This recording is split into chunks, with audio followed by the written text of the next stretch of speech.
Guys, update ko kayo dito sa ating graph. Ito yung graph ko dati nung within in 1 month. Ito na po yung kahinatnan niya. Ayan. Ito na siya guys. So, buhay itong 1, 2, 3, 4. Bali, tigi isang sanga lang yan. Ayan. Ito, buhay. Ito, dalawa. Dalawa itong, ito, dalawa ito. Ito, tatlo dapat. Kaso nga lang, buhay lang yung isa.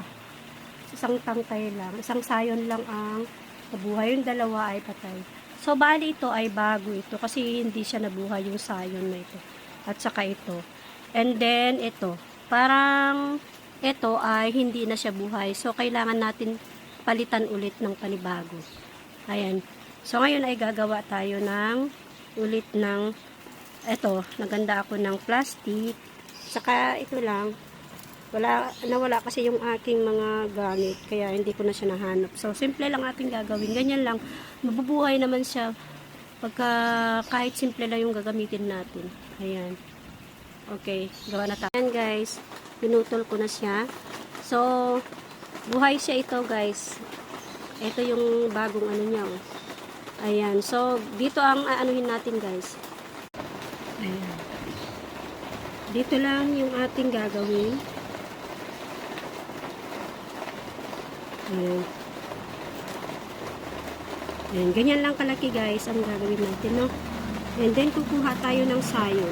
Guys, ang napili kong sayon kasi meron na siyang ganyan. Meron na siyang kausbong. So, ang gagawin natin ay ikakat natin yung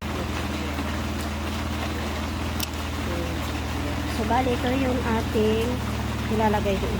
Dahil malakas ang ulan dito, ito ang time na maganda ang mag-graph. Ganito lang ang gawin natin guys. Dahil wala akong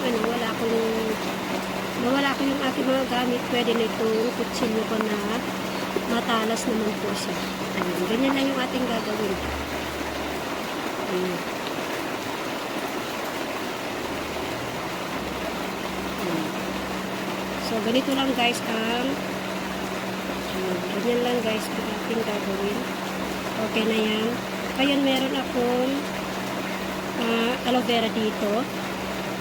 Yan lang natin sa aloe vera ito guys para hindi siya sigurado ito mabubuhay ito guys. Ayan.